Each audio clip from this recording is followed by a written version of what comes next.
Ketika beberapa hari lalu rapat dengan sebuah perusahaan dari Switzerland via Zoom, kepala saya seperti dapat vitamin. Seperti tubuh kedapatan makanan lezat buat dikunyah dan ditelan. Bener deh, banyak makanan yang enak di lidah, namun begitu ditelan menjadi sumber penyakit. Ada sebaliknya, makanan biasa saja, bahkan gak enak di lidah, tetapi menyehatkan. Dan jarang makanan enak, lezat, murah, menyehatkan. Bagi saya, penggemar sushi, makanan itu masuk kategori enak, murah, menyehatkan. Jadi, mendapatkan informasi dari rapat panjang via Zoom dari perusahaan Swiss tersebut, maka saya seakan-akan mendapatkan makan sushi. Makanan favorit saya, salmon sushi dengan kecap sedikit dan banyak wasabi. Teleconference dari 3 lokasi, yaitu Swiss, Singapura, dan Indonesia. Saya dapatkan informasi ternyata perusahaan tersebut masuk Singapura baru dengan membangun banyak mini proses refining metal, pemurnian metal. Perusahaan asal Switzerland ini secara agresif membeli dore dan ingot dari penambang besar atau private major player di Indonesia, termasuk juga dari penambang tanpa izin dalam tanda petik, dengan struktur tertentu yang kemudian di-refine di Singapura. Mereka saat ini sedang meningkatkan stok PGM mereka atau precious group metal mereka. Mereka juga ternyata membangun di Dubai seperti di Singapura ini dengan bahan baku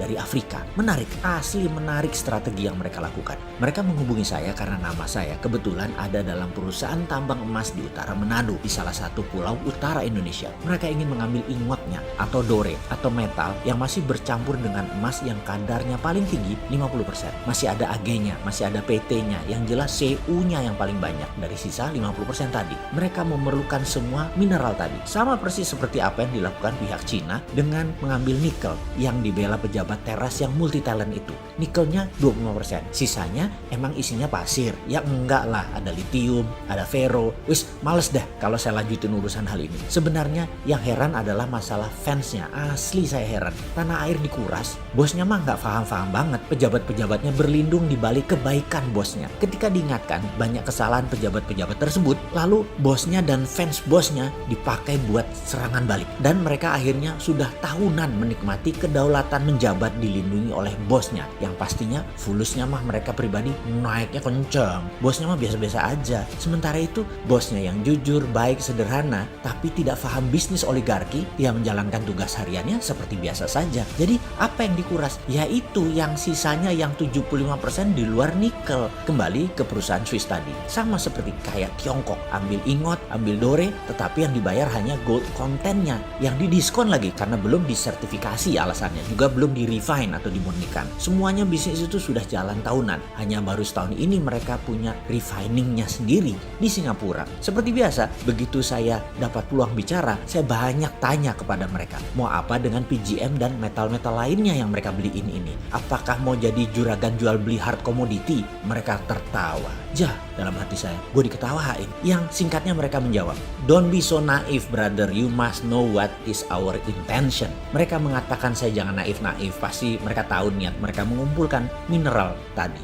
Kepala saya langsung teringat 200 tahun yang lalu ketika Swiss mengumpulkan banyak metal di dunia, di mana Swiss adalah satu-satunya negara yang memiliki Swiss Metal Bank, bank metal yang menyimpan benda-benda berharga. Semua ini menjadi dasar underlying terbitnya Swiss franc, mata uang Swiss. Jadi kali ini mereka mengumpulkan kembali, apakah dengan tujuan yang sama, membuat Swiss jadi safe haven currency. Banyak ngelamun saya dalam diskusi kemarin. Setiap beberapa kalimat dari mereka saya langsung punya theater of mind, layar bioskop di kepala saya. Apa yang akan terjadi ke depan dengan strategi mereka ini? Pertama, saya geblek-geblekin yang jual material ke mereka. Jual tanah air dengan harga murah. Prinsip dagangnya begini, kalau mereka punya tambang, katakanlah tambang tembaga Freeport. Ingat ya, Freeport tambang tembaga, bukan tambang emas. Iya, tambangnya ada emasnya, tapi yang dipajakin kan koper bukan gold. Gimana sih lu?